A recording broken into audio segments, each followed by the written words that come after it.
दिल नहीं दुखता आपका, आपकी औलाद आपके पास नहीं है। जब पास होगा तो औलाद भी पास होगी। जब अपने पास नहीं है तो औलाद ने कहा कैसे रहना है।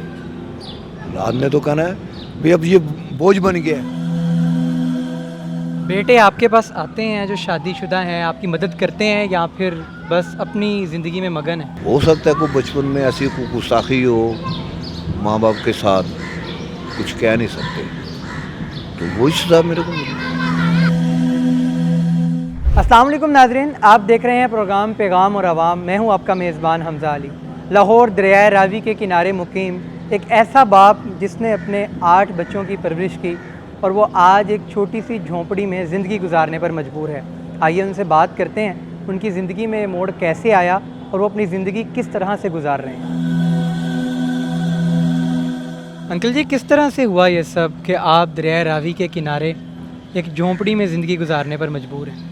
बेटा एक तो मैं किराया नहीं दे सकता, दूसरा जो बेटे हैं वो अपने अपने घर वाले हैं। बेटियों के पास जाकर मैं नहीं रह सकता, वो इसलिए कि ज़मीर गवारा नहीं करता कि बेटियों को बोलूँ भी मेरे को खाने को दो या कुछ चाय दो या कुछ सिरर मंगवाने हैं। तो इससे बेहतर था कि बेटा अपना आके थोड़ी सी मजदूरी कर ली तो यहाँ पे अपनी रिहाइश बना ली।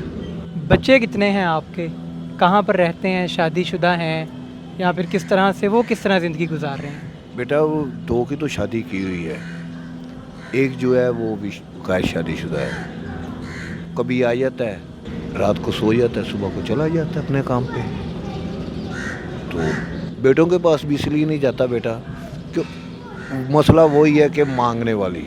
बेहतर यही है कि बेटा यहाँ पे है, चलो कुछ दोस्तों ने मदद की है, अल्लाह ताला उनकी ज़िंदगी करे, कुछ बेटियों ने की है, तो अपना बेटा यहाँ पे टाइम पास हो रहा है। कितनी देर से आप इस जगह पर मुकीम हैं और यहाँ पर इतनी जो है बदबू है और मक्खियाँ हैं, यहाँ पर तो ज़िंदगी गुजारना बहुत मुश्किल होता होगा। बेटा फिर वक्त के हिसाब से चलना पड़ता है, गुंजाइश नहीं हो तो महलों में कैसे रह सकते हैं।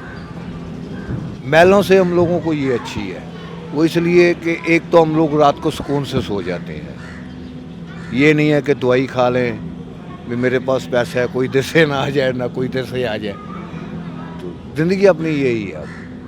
आप यहाँ पर अकेले रहते हैं या आपके साथ आपकी बीवी भी है? मेरी बीवी जो इस वक्त बड़ी बेटी के पास छोड़ी हुई है वो बीमार है, ना उठ के बैठ सकती है ना पेशाब वगैरह, तो इसलिए मैंने बड़ी बेटी के पास भेजा हुआ है।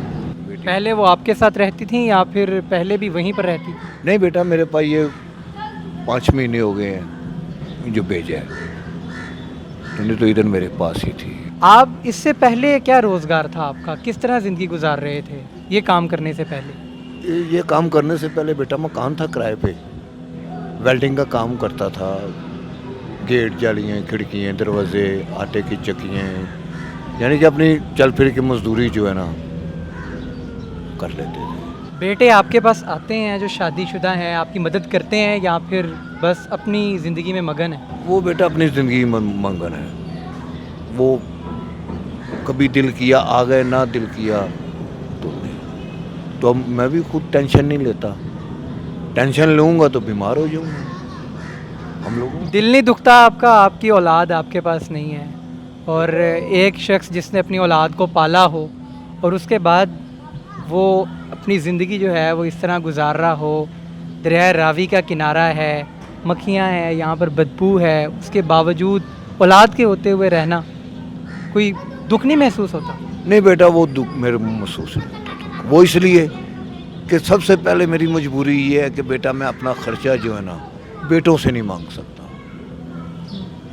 सारी ज़िंदगी उनको खिलाया है, तो जब मेरा टाइम आए, चाहे वो अपने घर पे खुश हैं, दिल करे आ जाएं, दिल करे नहीं आए, मुझे कोई टेंशन नहीं है। मेरा दिल लगा हुआ इन बच्चों के साथ। आपको क्या लगता है कि औलाद वाकई में जो है वो अगर इंसान के पास पैसा ना हो तो साथ रहती है या छोड़ जाती है आजकल के ज़माने के मुताबिक? बेटा छोड़ जाती है। जब पास होगा तो औलाद भी पास होगी। जब अपने पास नहीं है तो औलाद ने कहा कैसे रहना है। औलाद ने तो कहना है भाई अब ये बोझ बन गया है। जो बाहर से आने वाली होती हैं ना बेटियाँ, चाहे देखा जाए तो वो बेटी ही होती हैं, जो जाने वाली होती हैं वो बेटियाँ नहीं होती। बेटी वो होती है जो लेके आते हैं, मगर वो जब बनती हैं तो बन जाएं, नहीं बने तो नहीं बनती। बोलते थे, मियाँ को बोलती मैं अपनी माँ के पास बैठी हुई हूँ, घर अलहदा लो, मैंने अलहदा रहना है, बेटा 100 मसल मसाल हो जाती है। आपका यहाँ पर गुजर बसर कैसे होता है, क्या काम कर रहे हैं यहाँ पर? यहाँ पे बेटा ये बच्चों का जंप लगाया हुआ है, ये पींगे लगाई हुई हैं, ये छोटा सा चाय का किया हुआ काम। कुछ दोस्तों ने भी मदद की है, अल्लाह ताला उनको बहुत ज़्यादा दे, उनके बच्चों की खैर हो।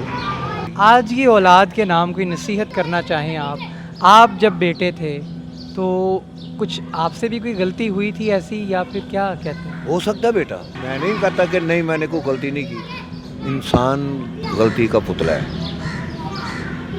तो हो सकता है कोई बचपन में ऐसी कोई गुस्ताखी हो माँ बाप के साथ, कुछ कह नहीं सकते, तो वही सजा मेरे को मिली। मेरे साथ ही आप कर रहे हैं, इनकी औलाद उनके साथ करेगी। क्या रिश्तेदार वगैरह कहाँ पर रहते हैं आप? इकबाल टाउन में है, गुलबर्ग में है, सब्जादार में है, ये अंदरून पार्टी गेट में है। ज़िंदगी में कभी कोई ऐसा वाक़या हुआ हो जिसने बहुत दुख पहुंचाया हो? बस बेटा यही ज़िंदगी का सबसे बड़ा दुख है, और कोई दुख नहीं है कि अच्छे भले चलते फिरते इंसान बैठ जाए तो फिर दुख तो होता ही है। एक टांग से मजूर कैसे हो गया? ये बेटा शुगर हुई थी, वो हो गया ज़ख़म, और ज़ख़म जो है ना वो ख़राब होता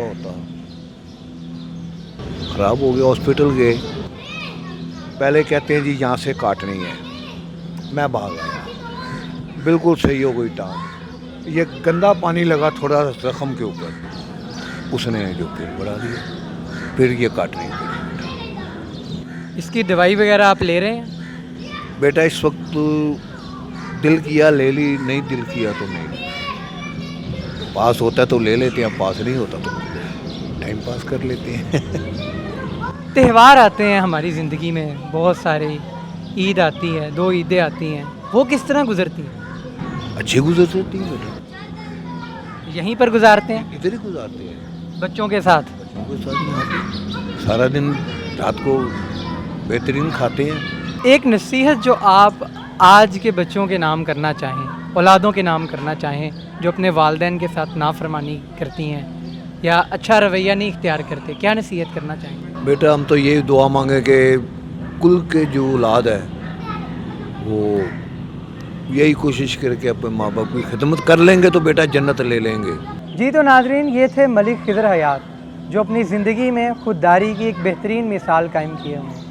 अपने बच्चों के होते हुए वो दरिया रावी के किनारे ज़िंदगी गुजार रहे हैं और अपनी ज़िंदगी से बहुत खुश हैं।